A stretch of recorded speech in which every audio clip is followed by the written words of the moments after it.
الو الو، يلا بينا كده. تمام. ثبت البتاع. بتروح معايا صح؟ عارف انت الناس اللي بقى معاها فلوس كتير قوي كده ومنتنه، هم مش بيوفروا الفلوس مثلا، لا هم منتنين، بقول لك جامدين على الفلوس جلده، زي فريد شوقي في البخيل وانا كده لما كان بيزود العسل الاسود بالميه عشان ما يخلص. انا النهارده بقى احكي لكم حكايه واحد منهم مع عيلته بالمره. الراجل ده ثروته بتتعدى ال 4 مليار دولار. انت متخيل الرقم يا صاحبي؟ المهم يعني بالرغم ان الراجل ده ثروته بتعدي ال 4 مليار دولار، فالراجل ده ممكن يستنى التخفيضات عشان يشتري بنطلون جينز مثلا سعره نزل بقى ب 20 دولار. الراجل ده اسمه مالكوم جلايزر، كبير عائله الجلايزر المالكه لمانشستر يونايتد. فيا ترى ليه جمهور مانشستر بيكره الجلايزر؟ ده بقى اللي هنعرفه في حلقه النهارده. بس ما تنساش تعمل لايك، تشترك في القناه لسه ما اشتركتش، فعل الجرس عشان يجيلك كل جديد. لازم تفهم ان انا احمد حمود اهو، ده المهم. يلا بينا.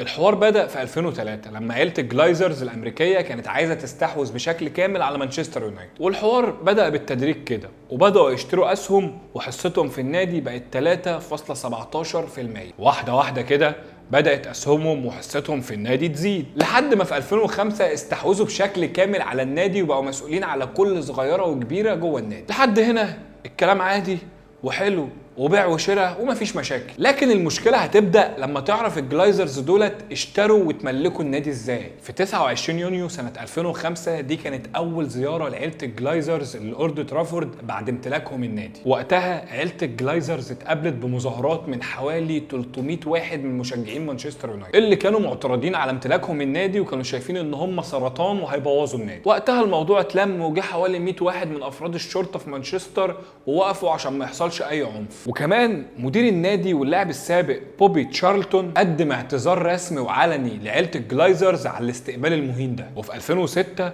أصيب مالكوم جلايزرز بسكتة دماغية، وكان اللي بيدير النادي وقتها هم أولاده جويل وإفرام، لحد ما مالكوم اتوفى في 2014 وأصبح ولاده الستة هم ملاك مانشستر يونايتد، عزبة أبوهم حرفيا. حد يجي يقول لي طب يا حمودة، هو الجمهور بيهاجم عيله الجلايزرز ازاي من اول لقاء ليهم؟ هم شافوا منهم ايه؟ ده الناس لسه ماسكه النادي يعني. هقول لك، اصلا جمهور مانشستر يونايتد بيكره الجلايزرز من ساعه ما اشتروا النادي واتملكوه بالكامل، بسبب الطريقه اللي اشتروا بيها النادي اللي خلوه مديون لحد الان. بص يا سيدي، الجلايزرز كان مطلوب منهم مليار و60 مليون عشان يشتروا النادي بشكل كامل، ولحد 2006 مانشستر يونايتد كان بلا ديون، ما عليهمش ولا جنيه، والجلايزرز دفعوا من ثمن النادي من جيبهم 270 مليون باوند بس، وده زي عربون كده عشان يأمنوا استحواذهم على النادي. طيب وباقي المليار و60 مليون هيجيبوهم منين؟ الجلايزرز وقتها قرروا ان هم ياخدوا قرض من بنك امريكي بقيمه 790 مليون باوند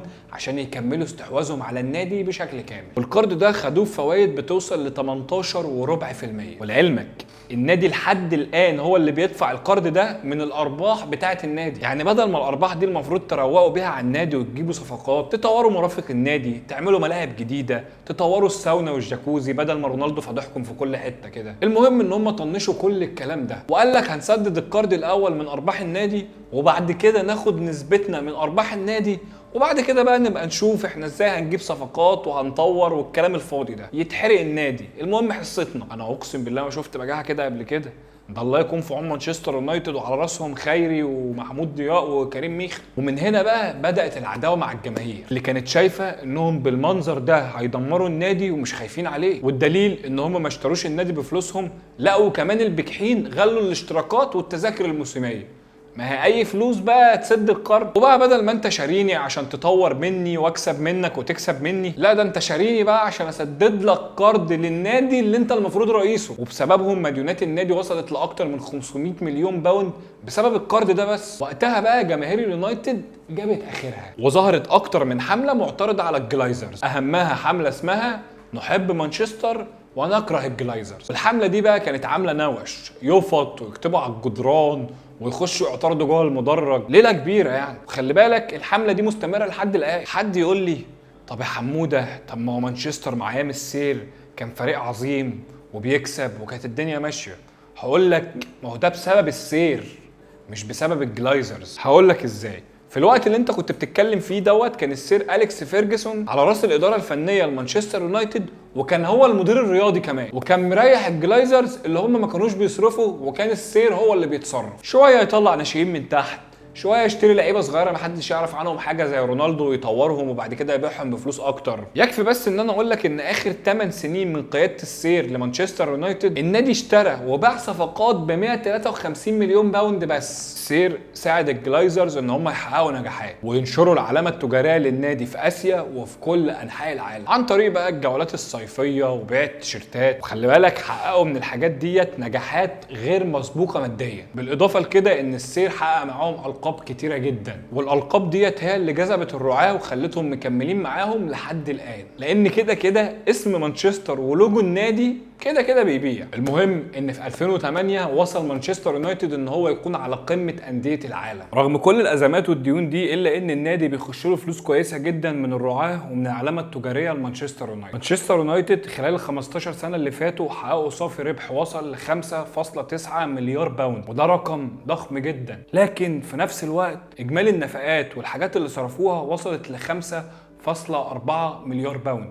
يعني ما عملناش اي حاجه. وده اللي اغضب جماهير مانشستر يونايتد، واللي زود التيم بله بقى وخلى الجمهور ساير وغضبان هو سوق الانتقالات في 2009 لما قرر مانشستر يونايتد انه يبيع نجم الفريق الاول كريستيانو رونالدو لريال مدريد في صفقه قياسيه وصلت ل 95 مليون. في الوقت ده كله قال لك خلاص اكيد ملاك مانشستر يونايتد هياخدوا الفلوس ديت ويشتروا لعيبه سوبر تعوض رحيل كريستيانو رونالدو، لكن ده طبعا ما حصلش وجابوا بدايل اقل من المتوقع. الحاجات دي زودت الازمه بين الجماهير والاداره، وظهر وقتها منظمه اسمها الفرسان الحمر، ودولت مشجعين لمانشستر يونايتد بس اغنياء ومعاهم فلوس. وقتها الفرسان الحمر دولت عرضوا على الجلايزرز ان هم يشتروا النادي، لكن الجلايزرز رفضوا وطلبوا منهم ان هم يهدوا ويصبروا على المشروع. عايز اقول لك ان الفرسان الحمر دولت لحد الان مش بيحضروا اي ماتش في ملعب الاولد ترافورد احتجاجا منهم على سياسات الجلايزرز في اداره النادي، لكن اي ماتش بره الاولد ترافورد بيحضروا عادي. المهم ان في 2010 الاحتجاجات زادت وطلبوا برحيلهم وانشأوا مظاهرات منظمه جدا، وكمان كان ليهم رمز عباره عن وشاح باللون الاصفر والاخضر وهي الوان النادي القديم نيوتن هي. خلي بالك الوشاحات ديت بتكتسي مدرجات الاولد ترافورد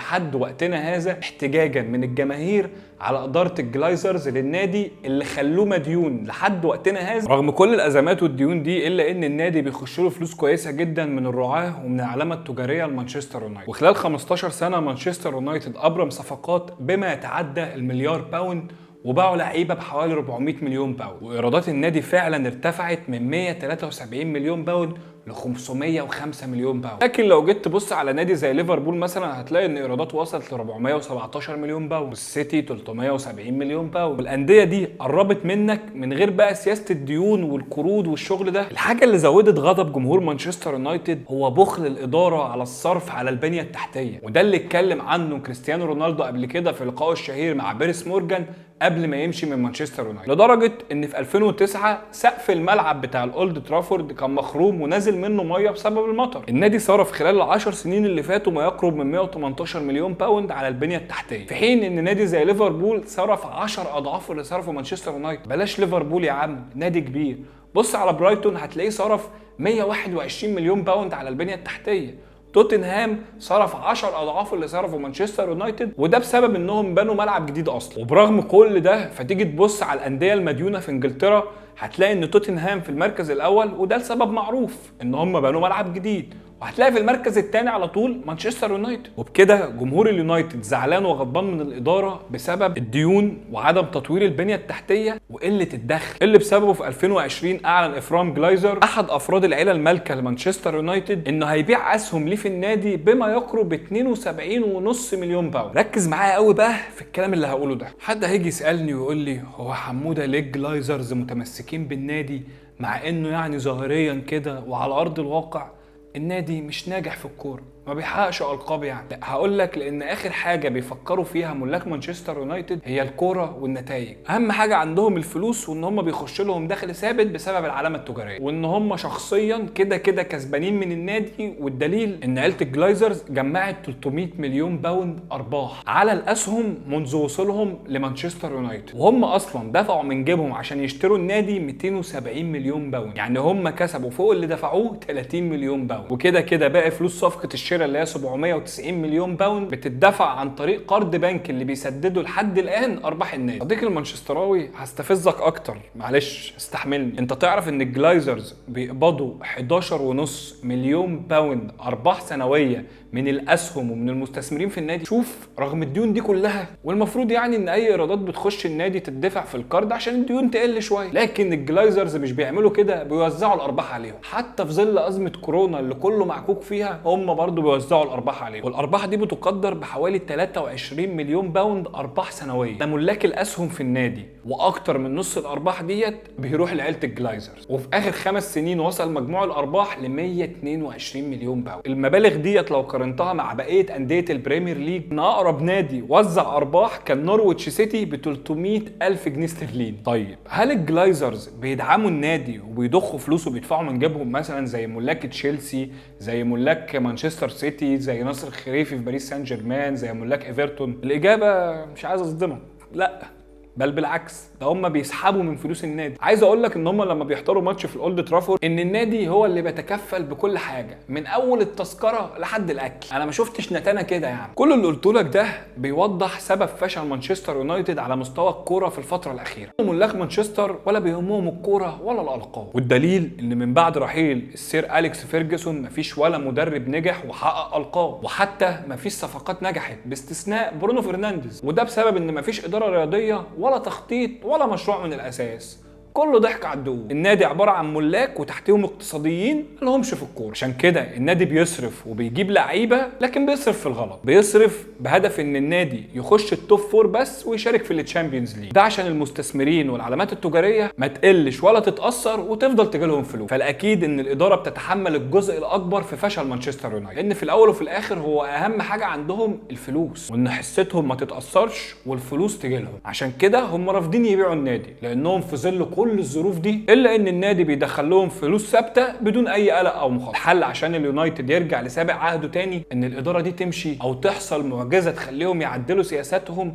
ويخلي قلبهم على النادي شويه، وده بيني وبينك صعب يحصل لانه كان حصل من زمان. والحل التاني ان جماهير مانشستر يونايتد تقاطع كل ماتشات الفريق وما تخشش المدرج خالص، وبالتالي التذاكر ما تتباعش والبث التلفزيوني يقل، وبالتالي الرعاة والعلامات التجاريه تقل. في النهايه الله يكون في عون جماهير مانشستر يونايتد، وعلى راسهم محمود ضياء واحمد خيري وكريم ميخ، الله يكون في عونكم. المهم لو وصلت لحد الان وبتتفرج فانت حبيبي. ما تنساش بقى تعمل لايك، تشترك في القناه لسه ما اشتركتش، وفعل الجرس عشان يجيلك كل جديد. اشوفكم في حلقه جديده، سلام.